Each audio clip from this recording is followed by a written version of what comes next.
All right, let's just get right into it. We're about to pull back the curtain on a pretty shocking scientific experiment from 80 years ago, an experiment that honestly turns our modern ideas about dieting completely upside down. It really makes you wonder if today's so-called healthy diets are actually doing way more harm than good. I mean, really think about that for a second. The 1,200, maybe 1,500 calorie diets that you see absolutely everywhere, the ones pushed as the secret to wellness, well, back in 1944, that was literally the scientific definition of starvation. And the results were so disturbing, so unethical by today's standards, that the experiment could never, ever be repeated. So that's the big question we're tackling today.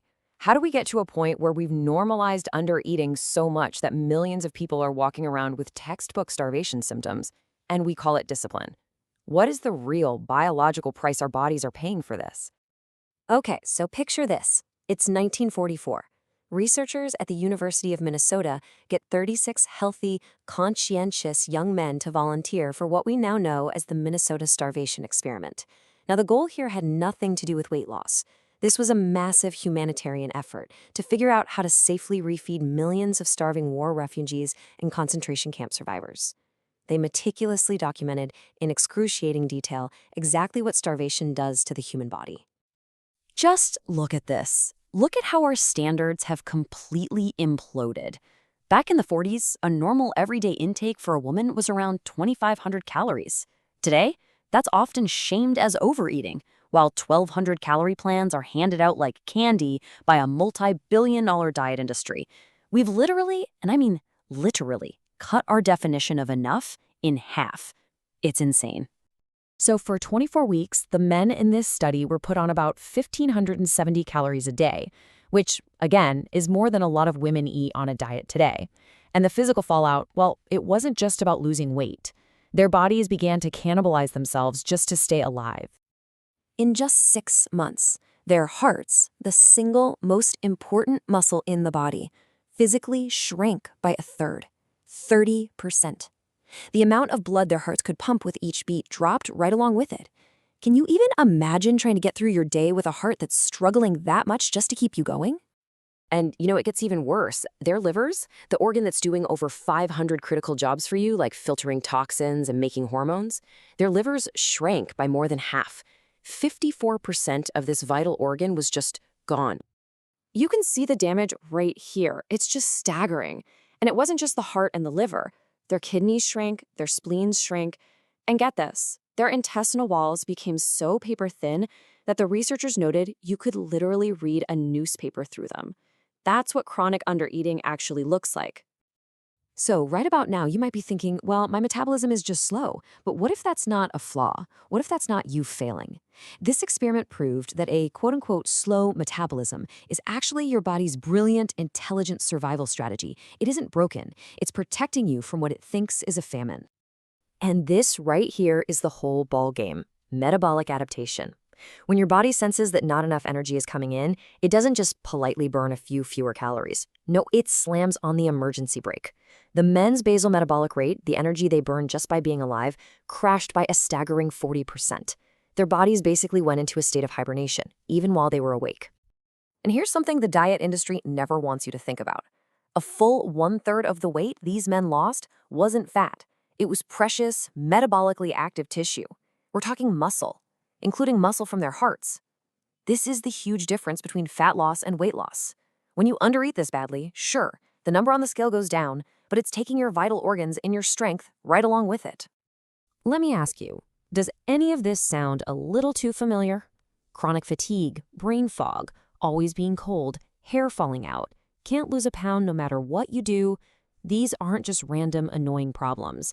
These are the classic, documented signs that your metabolism has gone into survival mode. It's your body screaming at you for more fuel. Now, this next part is where it gets really interesting, and it's probably going to challenge everything you've heard. When the researchers tried to renourish these men, they found something incredible.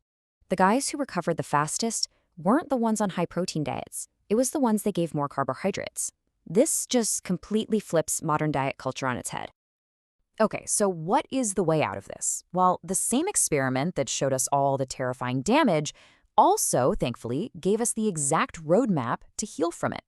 But I have to warn you, the journey back to a healthy metabolism, it's not a straight line. It's messy.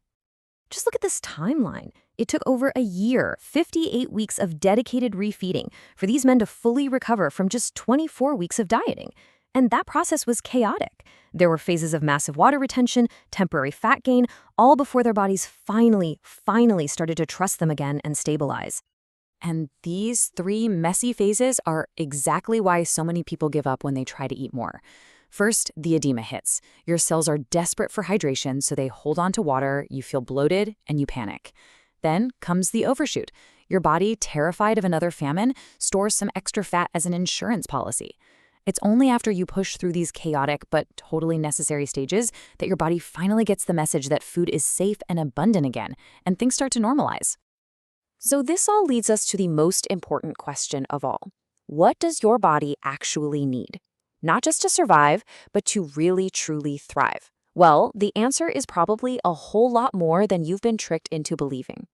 Just let that sink in for a moment. Based on the actual data from this experiment, a 130-pound woman needs somewhere between 2,600 and 2,900 calories a day just to keep her organs from shrinking. That's not for exercise, not for building muscle, that's just for basic everyday function.